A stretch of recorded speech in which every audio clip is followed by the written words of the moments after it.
Ukrainian President Volodymyr Zelenskyy has mocked infighting between the Russian Defense Ministry and the Wagner mercenary group over who should take credit for efforts to seize the town of Soledar, saying it showed a clear sign of failure for the enemy.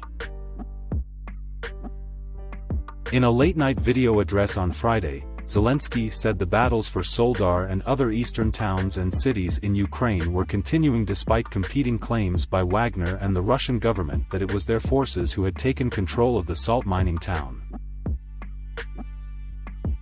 The tough battle for the Donetsk region continues. The battle for Bakhmut and Soledar, for Kreminna, for other towns and villages in the east of our country continues, Zelenskyy said in his address. Although the enemy has concentrated its greatest forces in this direction, our troops, the armed forces of Ukraine, all defense and security forces, are defending the state, he said. Zelenskyy then addressed the tussle between the Russian Defense Ministry and Wagner mercenaries. They are already fighting among themselves over who should be credited with some tactical advance, he said. It's a clear signal of failure for the enemy. And it's another incentive for all of us to put more pressure on the occupier and to inflict heavier losses on the enemy. Russia's defense ministry said its forces had captured Soledar on Thursday evening, allowing them potentially to cut off Ukrainian supply routes to the city of Bakhmut, southwest of Soledar, and trap remaining Ukrainian forces there. In its statement, the ministry credited the town's seizure to Russian troops and aviation without mentioning the role of the Wagner group. Wagner founder Yevgeny Prigozhin, who has harshly criticized the failings of the regular Russian army, had issued a premature claim earlier this week that Soledar had fallen. He also maintained the fighting there was exclusively being waged by his men. In comments apparently aimed at Russia's defense establishment, Prigozhin complained on Friday about infighting, corruption, bureaucracy and officials who want to stay in their positions, as well as what he called constant attempts to steal victory from Wagner.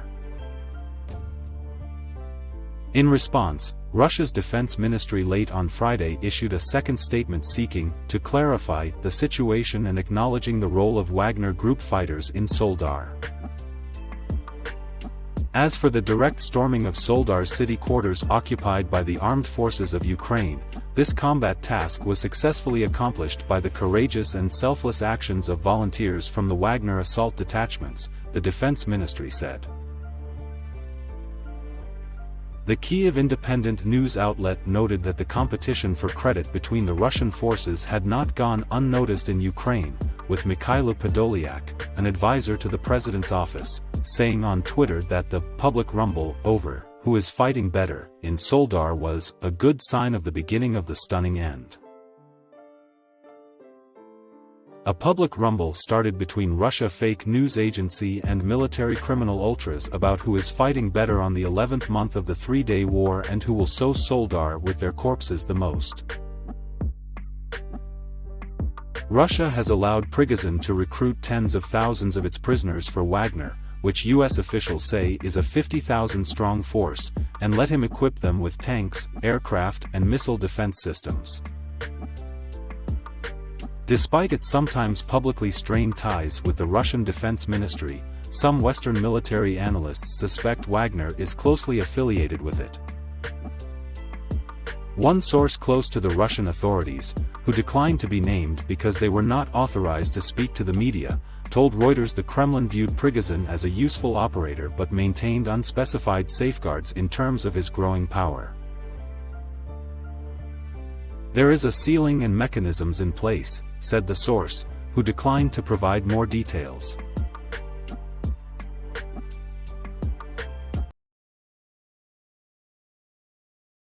Iran executes dual British Iranian citizen Alireza Akbari. Alireza Akbari, a dual British Iranian citizen and former Iranian official, has been executed, the Iranian judiciary-affiliated outlet Mizan reported on Saturday.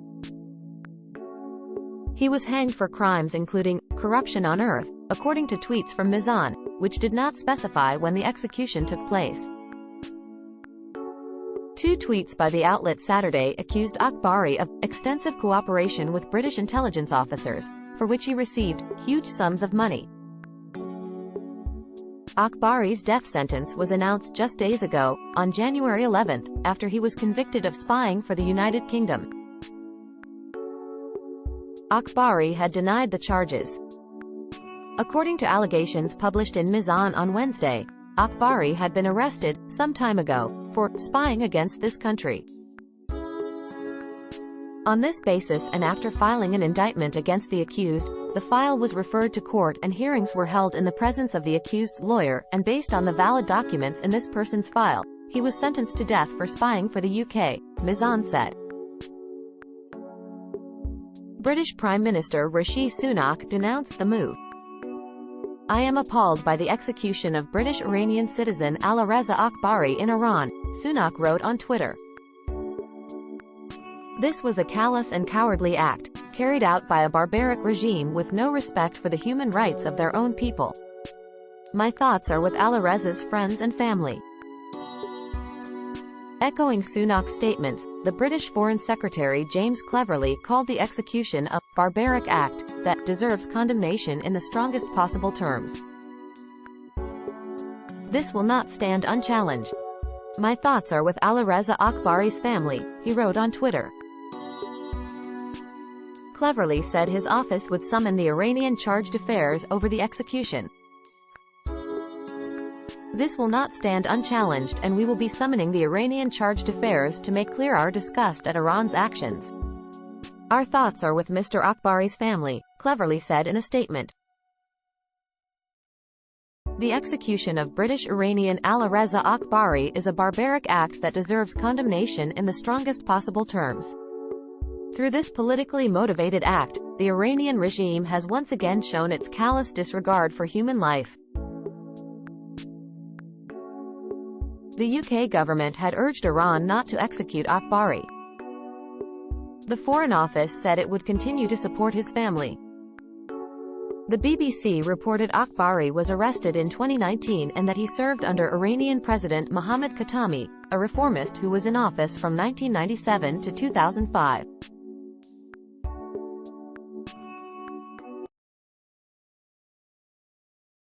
Iran executes British Iranian national, UK condemns barbaric act.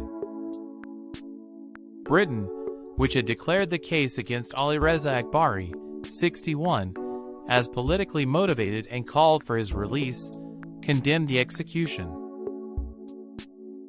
Prime Minister Rishi Sunak called it a callous and cowardly act carried out by a barbaric regime with no respect for the human rights of their own people. The Iranian judiciary's Mizan news agency reported the execution early on Saturday, without saying when it had taken place. The execution looks set to pile more pressure on Iran's long-strained ties with the West, which have deteriorated further since talks to revive its 2015 nuclear deal hit deadlock, and as Tehran unleashed a deadly crackdown on protesters last year. In an audio recording purportedly from Akbari and broadcast by BBC Persian on Wednesday, he said he had confessed to crimes he had not committed after extensive torture.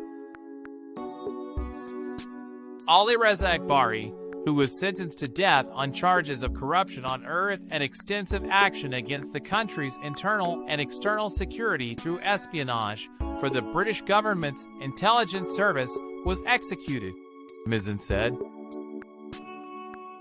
The Mizan report accused Akbari, arrested in 2019, of receiving payments of €1,805,000, £265,000, and $50,000 for spying. Sunak said on Twitter he was appalled by the execution. Cleverly said in a statement it would not stand unchallenged.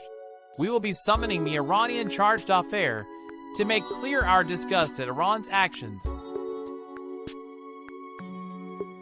Iranian state media broadcast a video on Thursday that they said showed that Akbari played a role in the 2020 assassination of Iran's top nuclear scientist, Mohsen Fakhrizadeh, killed in a 2020 attack outside Tehran, which authorities blamed at the time on Israel.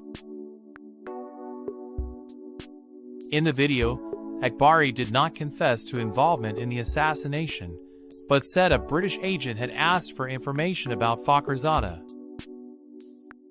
Iran state media often airs purported confessions by suspects in politically charged cases. Reuters could not establish the authenticity of the state media video and audio, or when or where they were recorded. Akbari was a close ally of Ali Shamkhani, now the Secretary of Iran's Supreme National Security Council, who was defense minister from 1997 to 2005, when Akbari was his deputy as part of the administration of reformist President Mohammad Khatami. 3,500 hours of torture. Reflecting Iran's worsening ties with the West, London-Tehran relations have deteriorated in recent months as efforts have stalled to revive the nuclear pact, to which Britain is a party. Britain has also been critical of the Islamic Republic's crackdown on anti-government protests, sparked by the death in custody of a young Iranian Kurdish woman in September. A British Foreign Office minister said on Thursday that Britain was actively considering proscribing Iran's Revolutionary Guard as a terrorist organization, but has not reached a final decision. In the audio recording broadcast by BBC Persian, Akbari said he had made false confessions as a result of torture. With more than 3,500 hours of torture, psychedelic drugs, and physiological and psychological pressure methods, they took away my will. They drove me to the brink of madness and forced me to make false confessions by force of arms and death threats, he said. An Iranian state TV report broadcast on Saturday said the intelligence ministry had him under surveillance and arrested him in 1998. He was arrested on espionage charges again in 2008 before being freed on bail and leaving the country, it said. Reuters could not independently verify the details.